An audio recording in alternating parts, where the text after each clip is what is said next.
নমস্কার বন্ধুরা, আমি তন্ময় আর আপনারা আছেন ইনফরমেটিভ তন্ময়ের সাথে। বন্ধুরা, মেট্রো রেলের যাত্রীদের জন্য দারুণ সুখবর, এখন ব্যারাকপুর পর্যন্ত চলবে মেট্রো রেল।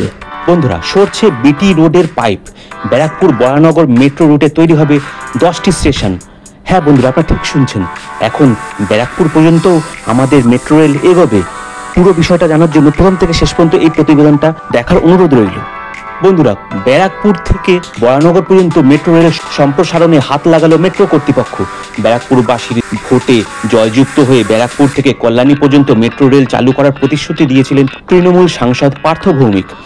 সেই প্রতিশ্রুতি মেনেই রেলমন্ত্রীর কাছে চিঠি পৌঁছাতেই মেট্রো রেল সম্প্রসারণের কাজ শুরু হয়ে গিয়েছে।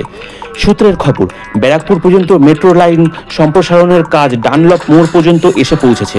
শোনা যাচ্ছে যে এবার সেই ডানলপ থেকেই বিটি রোড হয়ে সোজা ব্যারাকপুরের চিড়িয়া মোড় পর্যন্ত মেট্রো লাইন সম্প্রসারণের উদ্যোগী হয়েছে কর্তৃপক্ষ, আর খুব শীঘ্রই শুরু হবে কাজ। মেট্রো রেলের একটি সূত্র জানিয়েছে যে বরানগর থেকে ব্যারাকপুর পর্যন্ত প্রস্তাবিত মেট্রো রেল সম্প্রসারণের কাজ খুব শীঘ্রই পুরোদমে শুরু হয়ে যাবে।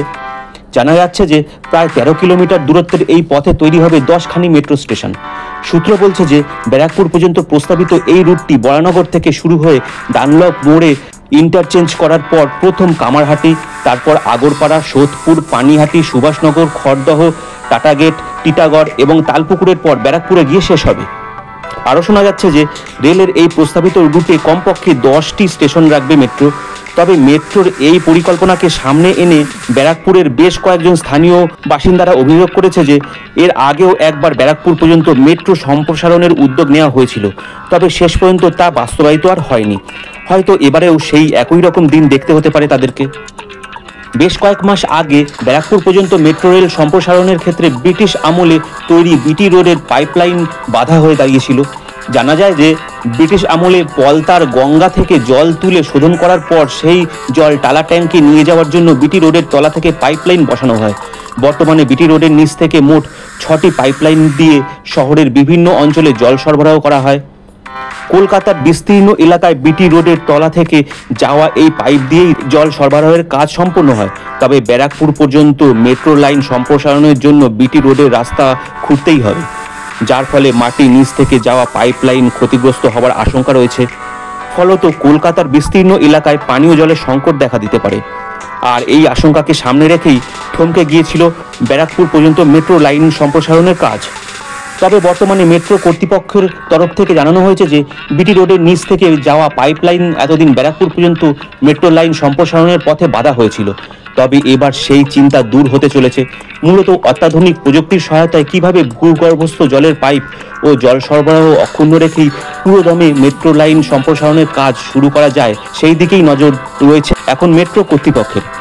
তবে এই সবের মাঝেই ব্যারাকপুর পর্যন্ত লাইন না বসিয়ে 2টি পর্যায়ে কাজ শেষ করার প্রস্তাব মিলেছে। জানা যাচ্ছে যে প্রথম পর্যায়ে বরানগর থেকে সোদপুর পর্যন্ত কাজ শেষ হবে। শেষ পর্যায়ে সোদপুর থেকে ব্যারাকপুর পর্যন্ত অংশের কাজ চলবে। আর তা তখনই সম্ভব হবে যখন উন্নত প্রযুক্তি ব্যবহার করে পাইপলাইন সরানোর কাজ সফল হবে।